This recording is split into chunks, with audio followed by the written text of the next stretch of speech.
Oh, hello everybody and welcome to 97% Fire. My name's Colin, and if you've not joined us before, we're converting a dining room into a live room, and today we'll be converting the office into a small control room. But first, I thought I'd get some nice drone shots like all the other YouTubers.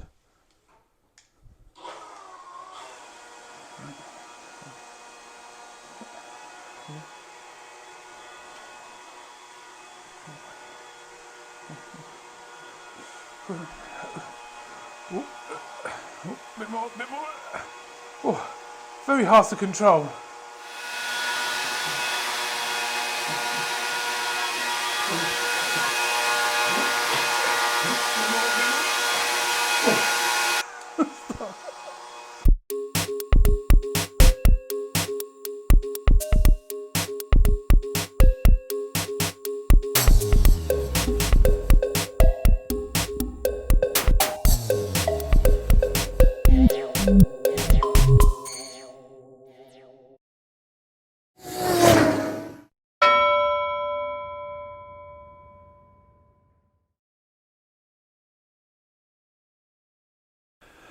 Okay everybody, so this is the office that we are going to use as a control room. As you can see, I've already done some work. I can talk you through that now.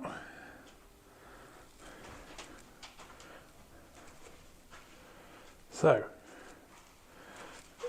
it is not massive by any means.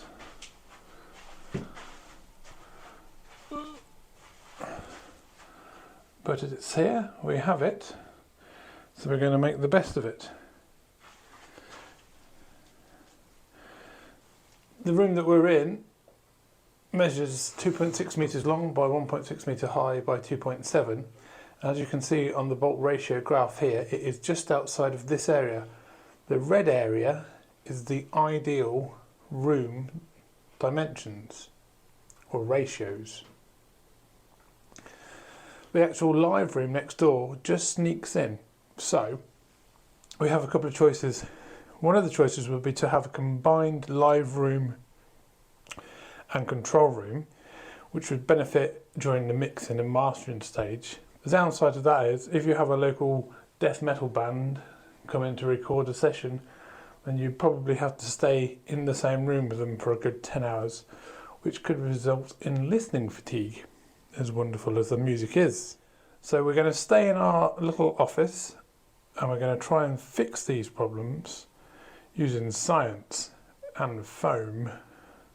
The first thing to address is going to be the listening position. We are seated with the speakers firing down the long axis of the room. So we had the choice, we could have mounted the speakers on this wall and fired into the short axis, but this is more beneficial. Now there are a couple of problems with small rooms, not least is bass trapping. However, you can see behind the monitor there is a big window and behind me there's a big door, so if worst came to the worst we could always open the door behind us. Now second issue we have is if we have our equilateral triangle for our listening space, then our speakers are going to end up in the corner of the room. Now again, this is not ideal. However, if you have some near-field monitors like these,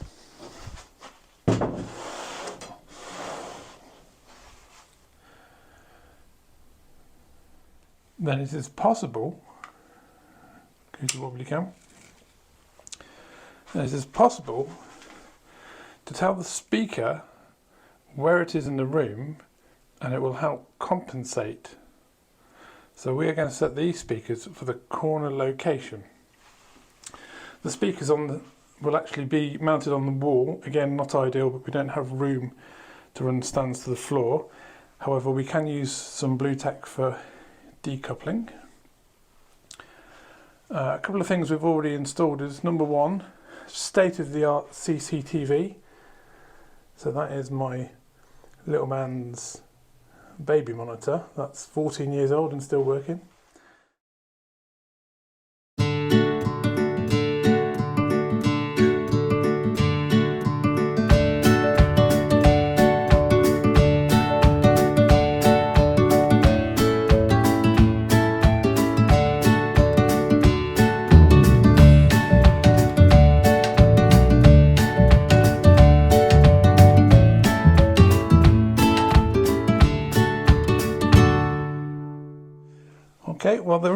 but it was a bit of a faff.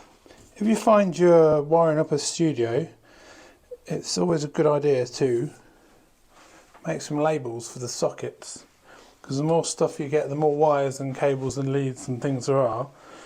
And if you need to fault find, it's much easier to do that if you know the thing that you're unplugging is connected to the thing you think you're unplugging. I learnt this at De Montfort University as an AV technician.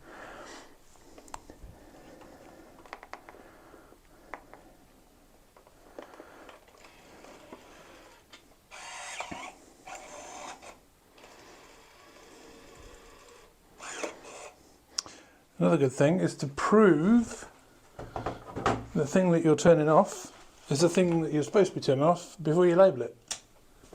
So that is the camera.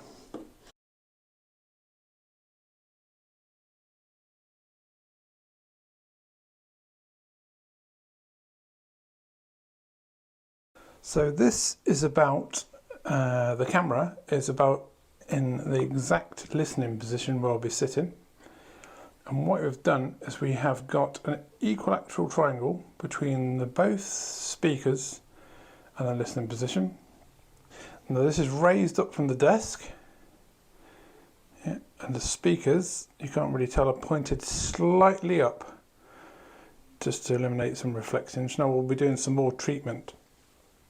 Now on the side of the wall we have these foam panels. Now this is something I just had in the loft, so I decided to use them.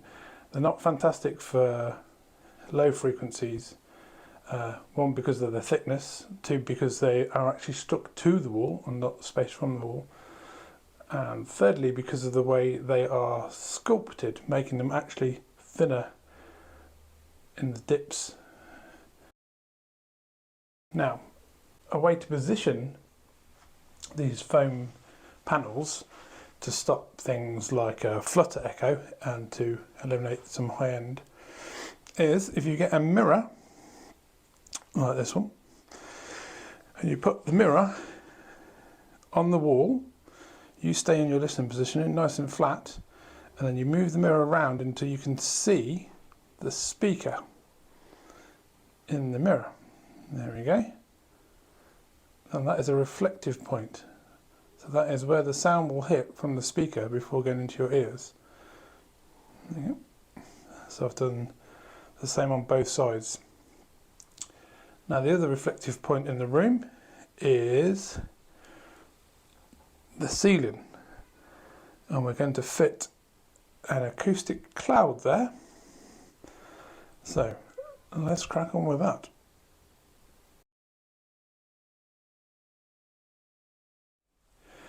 So you join me on the floor of the live room and you'll be able to see what a terrible job I did of upholstering the back of this panel. But no matter, nobody will see it but the ceiling. Where can you see? You can see it there. So what we're going to do is hang these from the ceiling. One will be above the mixing position in the control room, and the other one will be above, well, here really, the drums in the live room. So what we're going to do is fit these hooks, one into each corner.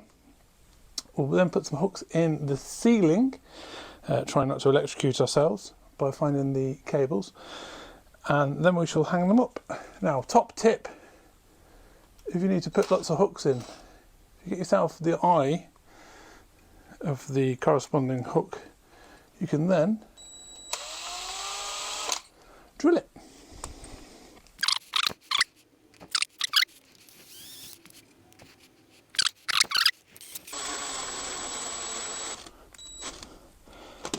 Screw it home. Look at that. Right, so I have more to do. So now we're going to install the acoustic panel on the ceiling. This acoustic panel here is 1.2, 1 meter 200 by 650. This is the offcut. This is actually for the drum room. So I'm going to get the other one. But it only weighs, it's very light, about 5 kilograms. Which means to attach it to the ceiling, we can use these.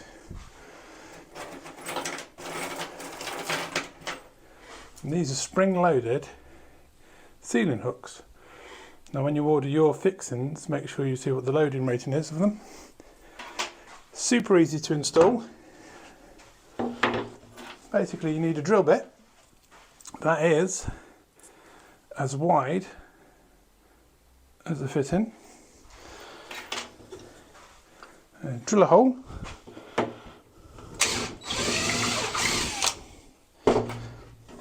In the ceiling, obviously, not in a piece of scrap wood that you're using for demonstration purposes.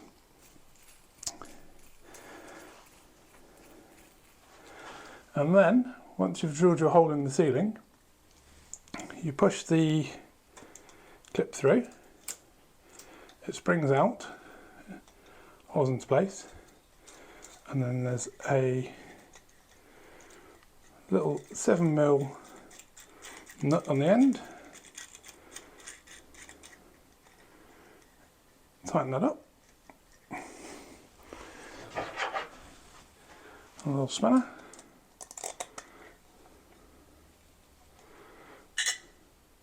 Jobs are good. And then that will be in your ceiling, which somewhat goes against the whole temporary nature of this install. But don't forget, we've already core drilled a 2-inch hole through the wall that my wife doesn't know about it. Now when you're drilling for a ceiling, ours is plasterboard, and we'll see. And I know just that side of the cables there is the wooden joists. Now what you can do is use a stud finder. This finds studs. Yeah, clearly broken. But seriously, it will change colour to red when it detects wood. There's a good example. The top of this is made of 4x2, so it will detect where the wood is, and then hopefully, if it's working, there's no wood there, so it won't find any then wood. It also does steel if you've got metal ceilings, and it does electricity as well. There you go. So we know that that cable runs to the left hand side of the socket, which is great because it saves you drilling through it.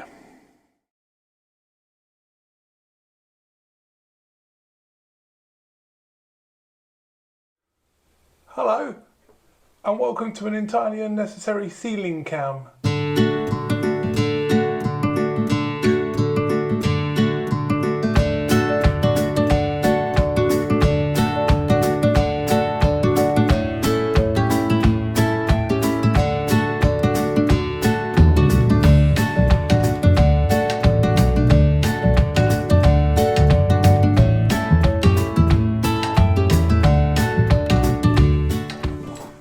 Right, now there will be some kind of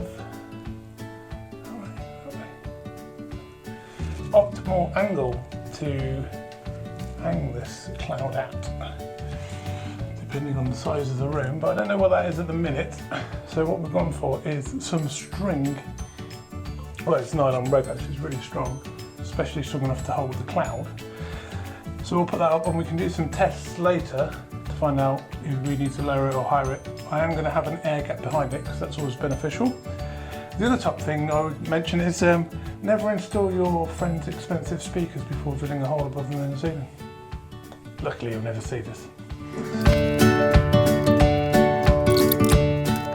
There's that hooker duck without the goldfish prize.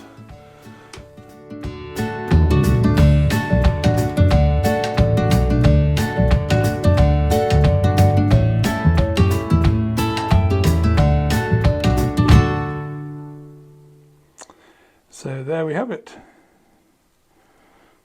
the finished cloud. We'll take some measurements, maybe do some adjusting. So far so good. Okay, one down, one to go. But that is for another day.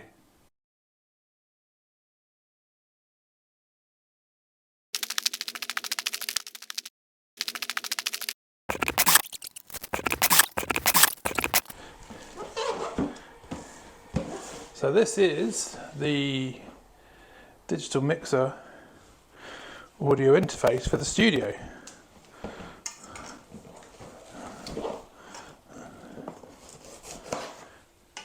the Soundcraft UI24r, and what it is a, ooh, look at that shiny, 24 channel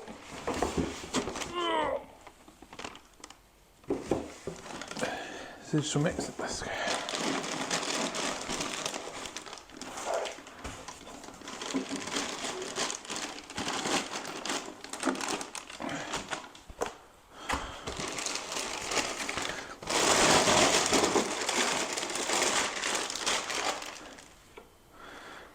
There we go.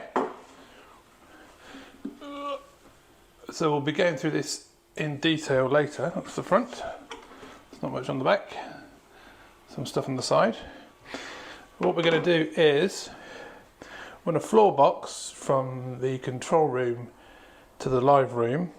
I'm going to have 24 channels. We also can control this via the built-in Wi-Fi, hopefully, from the other room. All right.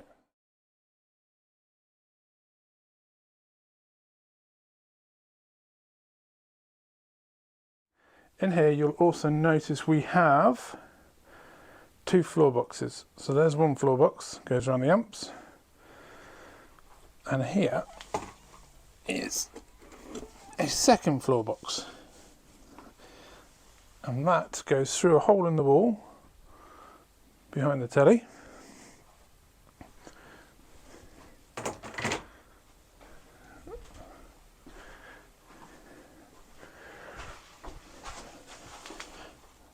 A bit dark down there, can you see? And it comes down here, and the other end of it is here.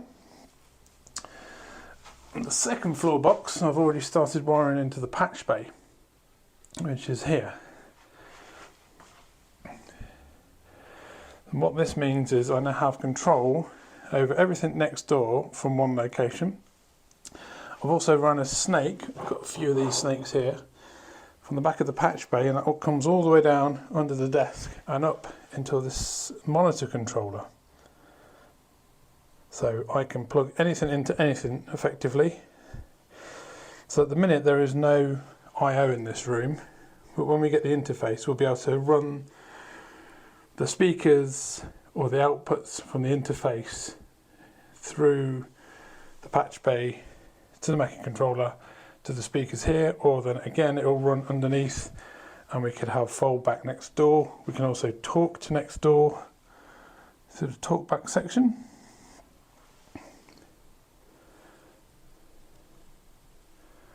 And we can also plug in a guitar in here and play it next door, which should be ideal.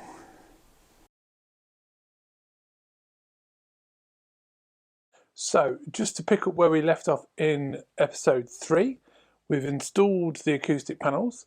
So I'll capture a quick impulse response using impulse response utility on the Mac, and then we'll take a quick RT60 using the RT60 Buzzy app, and we'll put both those on the website, and you'll be able to hear the before and the after, and also download them as convolution reverbs. Fancy.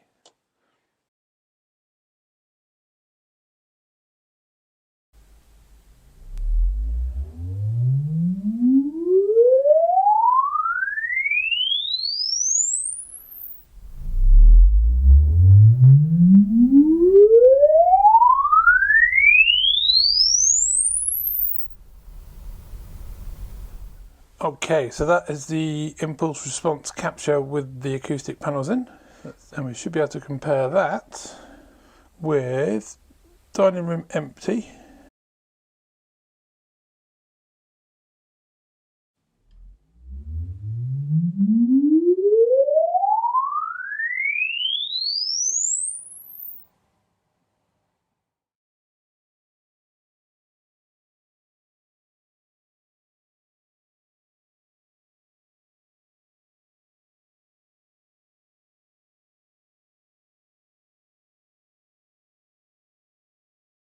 There you go. So there is the difference.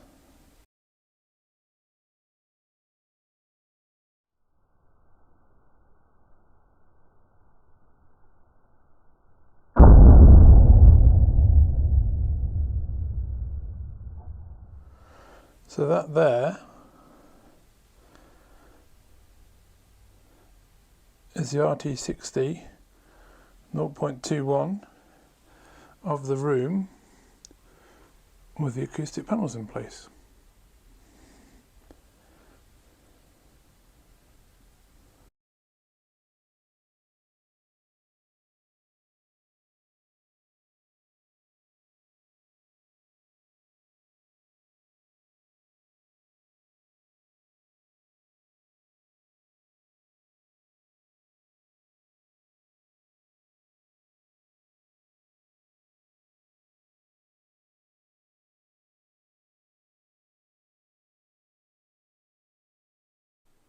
Okay, we'll just talk quickly about screens. Ideally, you want your screen to sit behind your speakers, and that will help stop reflections as it's another flat surface.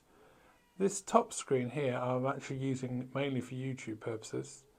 The bottom screen is the one that I actually work from. Now, if you're in the live room, you might want to be able to control this computer from there. So originally I was going to use this USB over Cat5 cable. You can send USB about 30 meters, I think, and I think you can send USB over Cat5 about 45 meters. So if your live room isn't next to your control room, then that might be an answer. But I've actually had a stroke of luck. I'm just going to play the audio here. This is just the headphone socket of the Mac coming straight out of the speakers, so there's no audio interface yet.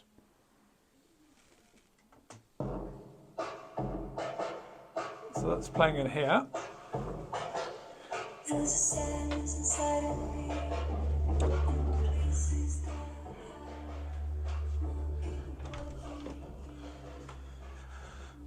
Now if we pop next door, you can actually see we have a repeater screen. Now that's a little box that's underneath the desk. It's not another output from the Mac. But the great thing about that is this keyboard here will control the Mac, which is fantastic. Especially when you're sitting all the way back here on the drums and you want to punch in and out or do another take or audition something, you don't have to keep going in and out of the room, which is especially handy if you've built a massive panel that blocks the door. The RT60 results of the room suggest that actually there might be a bit too much dampening, so at a later date I will make the door mounted panels, which are roughly that big, and see if that improves things.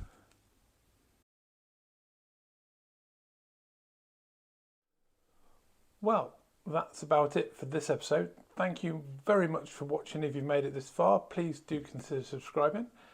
We have a bit more work to do. Next episode we shall be installing the audio interface, and then hopefully we can get some sound going between this room and next room. We'll also, once we've got something to plug a microphone into, plug a microphone in and do some calculations and room correction. Hopefully we can start setting up some instruments and making some noise.